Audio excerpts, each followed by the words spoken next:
दुख दिल वाले तेनू मैं सुनावा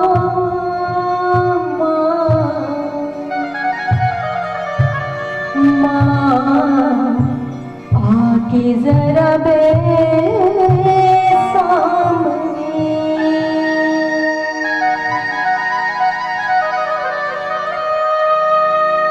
आप रोवना तेनू भी रवावा आप रोवना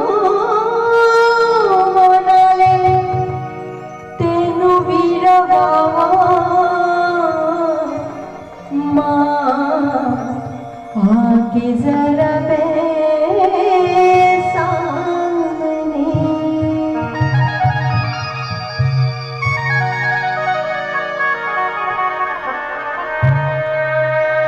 दुख दिल वाले तेनू मैं सुनावा दुख दिल वाले तेनू मैं सुनावा माँ आके जरा बे सामने माँ आके जरा बे सामने आप रोवाना तेनू भी रवावा आप रोवाना तेनू भी रवावा माँ आके जरा बे सामने माँ आके जरा बे सामने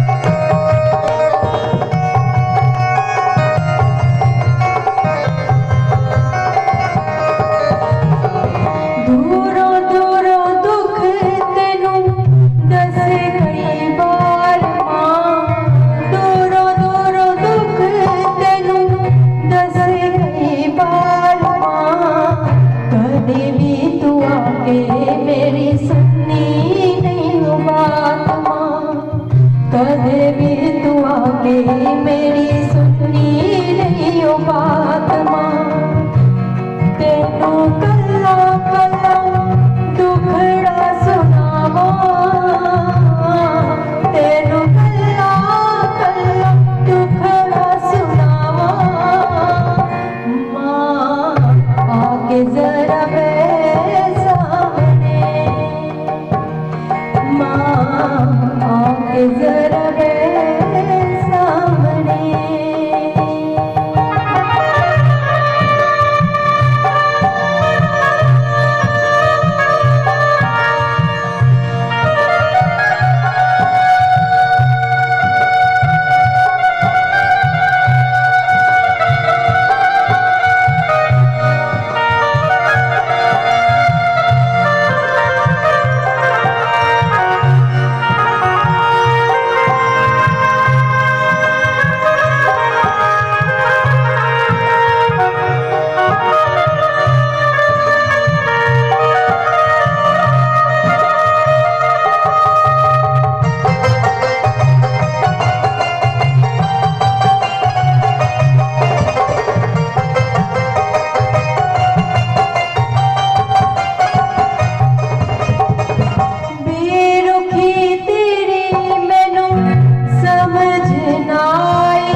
शोर तेनू दिता ना सुनाइए मोंगिया दा शोर तेनू दिता ना सुनाइए बाहां चुक के तू हाय पिया पावा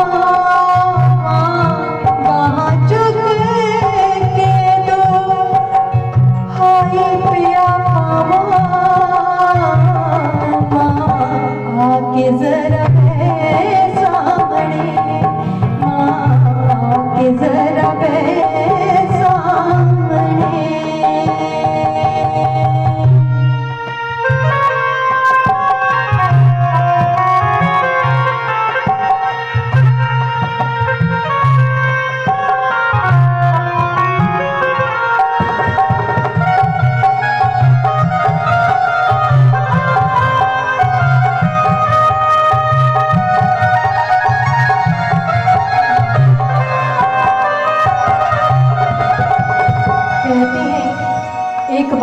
बात है, भगवान के दरबार में मांगने का अवसर मिलता है। स्वामी विवेकानंद जी को महामाई के दरबार में आते हैं और स्वामी राम तीरथ जी से पूछते हैं कि प्रभु, मैं माँ से संसारिक वस्तु मांगने आया हूँ, क्या माँ दे सकती है?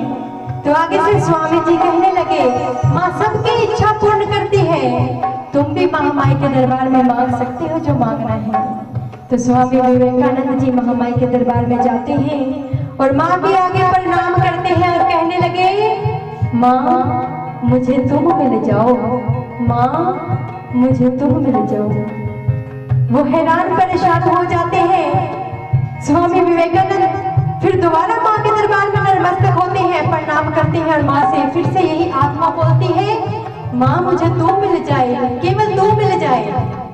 जब बार बार ये क्रिया होने लगी, वे लौट कर स्वामी जी के पास आते हैं कि स्वामी जी, मैं जो मांगने गया था वो तो मांग ही नहीं पाया, मैं तो संसारिक वस्तु मांगने गया था, लेकिन मेरी आत्मा ने माँ के दरबार में कह डाला कि माँ मुझे तू ही मिल जाए।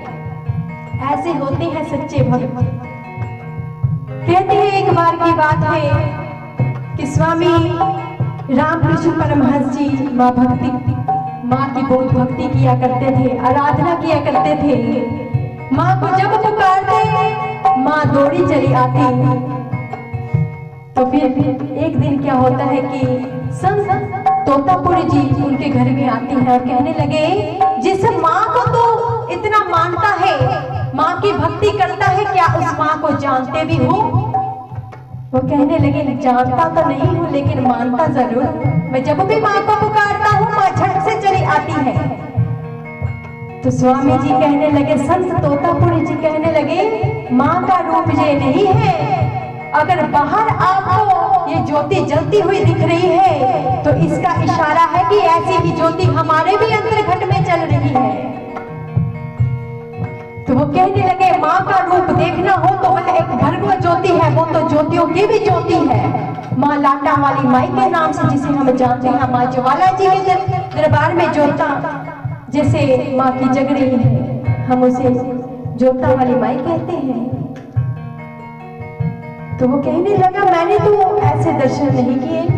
तो वो संत कहने लगे, बिन भूमि के महल खड़ा है, तामे जोत उजारी रे, अंधा देख देख सुख पावे, बात बतावे सारी रे। एक अंधा इंसान भी उसे देख सकता है। तो वो कहने लगा, मेरी जो आंखें माँ को देखती हैं, क्या वो माँ का दर्शन नहीं है? वो कहने लगा, ये आंखें तो अंधी आंखें हैं, इस आंखों से केवल संसार को देखा जाता है, संसार को भी हम ठीक तरह नहीं देख सकते, तो उस जगत जननी को कैसे देखेंगे? ये सोचने वाली बात है। इसे देखने के लिए तीसरी आंख की आवश्यकता होती है, और तीसरी आंख जब सतगुरु हमारे जीवन में आती है, पूर्ण सतगुरु, वो हमारे मस्तक पे हाथ रखते हैं, फिर उस डिवाइन लाइट का दर्शन होता है। तीसरा नेत्र जब खुलता है, फिर माँ लाटा वाली माई हमारे अंतर्घट में प्रकट हो जाती है। तो वह बड़ा ही हैरान परेशान कि माँ अश्रुधारा आंखों से बहने लगी कि माँ, मैंने तुम्हारी इतनी भक्ति की, पूजा अर्चना की, क्या वो सब निष्फल चली गई? तो आगे से माँ उसके सामने प्रकट हो जाती है और कहने लगी, ना हम तीर्थे ना केला से बैकुंठे वाना करी है चित मानव, ना ही मैं बैकुंठ में हूँ ना ही कैलाश में हूँ, मैं तो भक्तों के हृदय में निवास करती हूँ। अगर खोजी हो तो खुद ही उसे ढूंढ लोगे, माँ पल भर में हमारे सामने आ जाएगी अगर खोजी बने। अगर हम खोजी ही नहीं है तो माँ नहीं मिल सकती। भक्तजनों, पूरा संसार ढूंढ लेना, माँ नहीं मिलेगी। अगर जब तक हम एक खोजी नहीं बनेंगे तब तक हम कुछ भी नहीं, अपने लक्ष्य को नहीं पा सकते। ये सुंदर मानव का तन ही उसे प्राप्त करने के लिए मिला है। बाकी हम जल्द से जल्द उस माँ की भक्ति की शुरुआत करें। शुरुआत कैसे होगी? यदि उसका दर्शन करेंगे। ये बाहर से हम साज बजते हुए देख रहे हैं, ये सब साज जो है हमारे अंतर्घट में भी बज रहे हैं।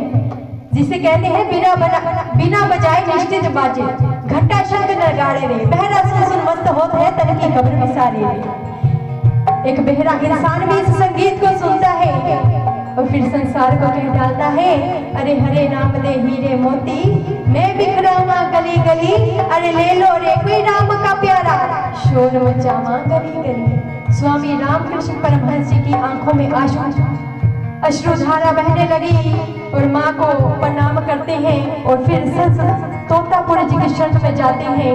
संत तोतापुरी जी उनके मस्तक पर हाथ रखते हैं, फिर उस डिवाइन लाइट का दर्शन होता है तो माँ के दरबार में वो माँ के दर्शन का बोध कर लेते हैं। माँ उनके घर में प्रकट अंतर्घट में प्रकट हो जाती है। जैसे श्री कृष्ण जी अर्जुन को कहने लगे जब युद्ध का मैदान था कि अर्जुन मार दे अपने भाई को। अर्जुन कहने लगा, नहीं प्रभु मैं नहीं मार सकता, इस भाई ने मुझे अपनी गोद में खिलाया है, मेरे तो हाथ कांप रही है, मैं नहीं मार सकता। भगवान श्री कृष्ण कहने लगे, तुम मुझे समझ ही नहीं पाए, तुम्हें पता है मैं कौन हूँ। अब बड़े ही ध्यान से सुने, ये बार बार विचार सुनने को नहीं मिलते, ये साथ संगत नहीं मिलते हैं। अर्जुन कहने लगा, मैं अपने भाई को नहीं मार सकता।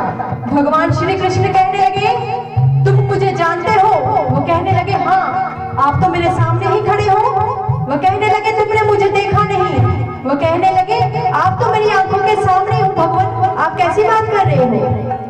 भगवान श्री कृष्ण कहते, अगर तुम मुझे जानते होते तो तुम ऐसी बात कतई नहीं करते कि तुम इसे नहीं मार सकते, क्योंकि अर्जुन मारने वाला नहीं था, मारने वाले तो श्री कृष्ण थे। उसी का चक्र चारों दिशाओं में घूम रहा था, लेकिन अर्जुन के मन में ये बात खटकने लगी कि शायद मैं ये सब कुछ कर रहा हूँ, लेकिन करने वाले तो बड़े चैता थे, भगवान श्री कृष्ण थे। तो भगवान श्री कृष्ण कहने लगे, इसके मन में एक कांटा सा चुभ रहा है, इस कांटे को ही निकाल फेंकता हूँ मैं। भगवान श्री कृष्ण कहने लगे, अपनी आंखें बंद करो। आंखें बंद करके अर्जुन बैठ गए।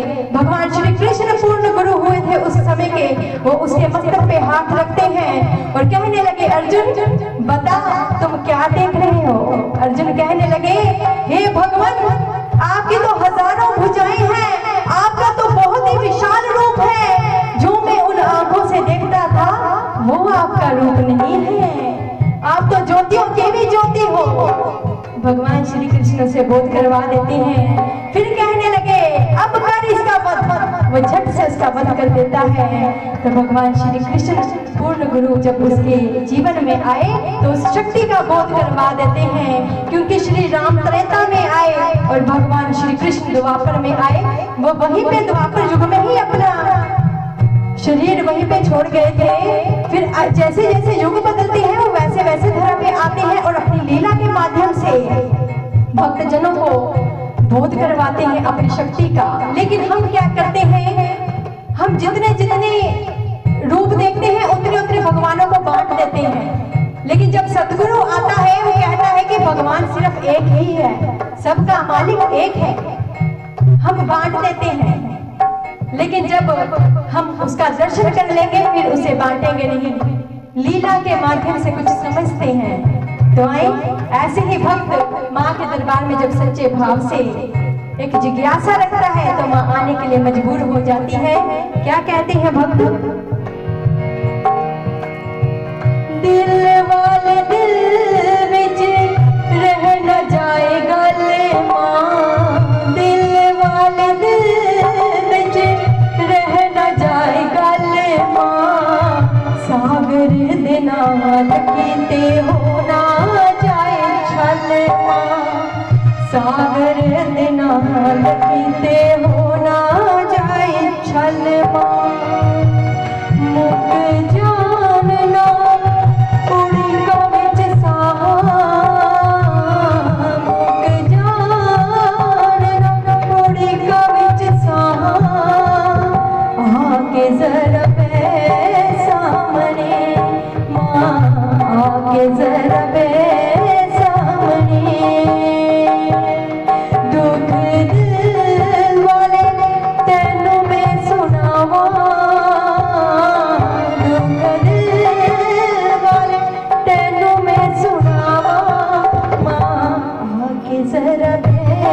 सामने माँ के जरा